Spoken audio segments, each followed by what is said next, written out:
महाराष्ट्र में सरकार पर एनसीपी का बड़ा बयान आया है। एनसीपी ने कहा है कि उन्हें शिवसेना का सीएम होने पर कोई आपत्ति नहीं है। उनका कहना है कि दरअसल बीजेपी ने शिवसेना को छला है सीएम पद को लेकर ही, और ऐसे में अगर सीएम पद की चाह शिवसेना रखती है तो एनसीपी को कोई आपत्ति इसमें नहीं है। एक बार कॉमन मिनिमम प्रोग्राम पे सहमति बन जाती है, फिर उसके बाद फॉर्मेशन और फार्मूला पे बात होगी। सवाल बार बार पूछा जा रहा है कि शिवसेना का मुख्यमंत्री होगा क्या। मुख्यमंत्री के पद को लेके ही शिवसेना भारतीय जनता पार्टी के बीच में विवाद पैदा हुआ, तो निश्चित रूप से मुख्यमंत्री शिवसेना का होगा।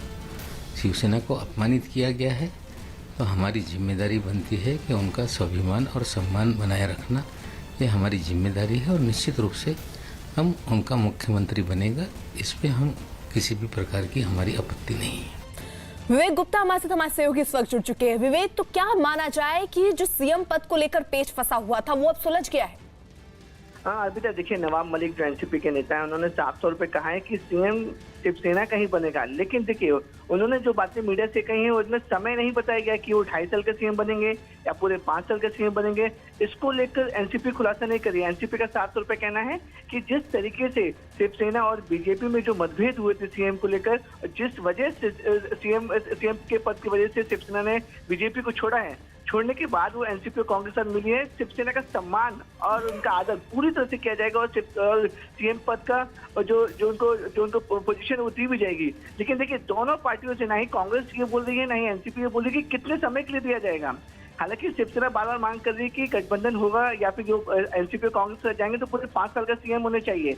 लेकिन एनसीपी मांग कर रही है कि अगर हम साथ में गवर्नमेंट बनाते हैं तो 50-50, यानी कि 2.5 साल शिवसेना और 2.5 साल एनसीपी। लेकिन नवाब मलिक ने भी बहुत ही अच्छे तरीके से मीडिया के सामने अपनी बातें रखी कि शिवसेना का सीएम होगा, लेकिन समय नहीं बताया कि कितने साल के लिए, क्या वो 2.5 साल का होगा या फिर पूरे 5 साल का होगा। देखिए, उस सवालों से नवाब मलिक खुद बचते रहे। अर्पिता, विवेक, नजर बनाए रखिए आप। उधर कल रात शिवसेना, एनसीपी और कांग्रेस के बीच साझा कार्यक्रम पर सहमति बनने के बाद अब से कुछ देर पहले शिवसेना नेता संजय राउत मीडिया के सामने आए। उन्होंने एक बार फिर साफ कर दिया कि सीएम शिवसेना का ही होगा। उन्होंने ये दावा भी कर दिया कि सिर्फ 5 साल ही नहीं 25 साल तक शिवसेना का सीएम होगा। राउत ने कहा कि महाराष्ट्र में सरकार न्यूनतम साझा कार्यक्रम के तहत ही चलेगी, यानी वो अब एक बार फिर से उसी बात को दोहराते नजर आ रहे हैं कि मुख्यमंत्री महाराष्ट्र में शिवसेना का ही रहेगा, और वो ये फिलहाल बताते नजर नहीं आ रहे कि एनसीपी और कांग्रेस से बातचीत क्या चल रही है। की चिंता किसी ने करने की जरूरत नहीं। उद्धव ठाकरे साहब सक्षम है, वो करेंगे। 24 तारीख से मैं और उद्धव ठाकरे साहब हमेशा ये बोल रहे हैं, कह रहे हैं कि मुख्यमंत्री शिवसेना का होगा। शिवसेना के नेतृत्व, जो भी सरकार बनेगी वो शिवसेना के नेतृत्व में ही बनेगी, उसमें कोई बदलाव नहीं होगा।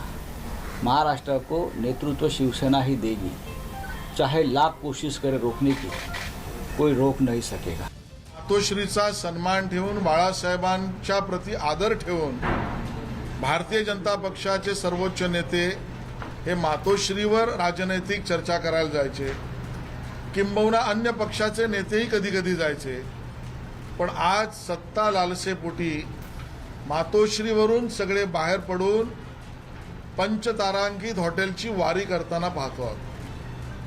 पूर्वी तर महाराष्ट्राने हेही पाहिलं की मातोश्रीवरून कोणी अगदी परिवारातील राज ठाकरेंनाही भेटायला जात नव्हतं।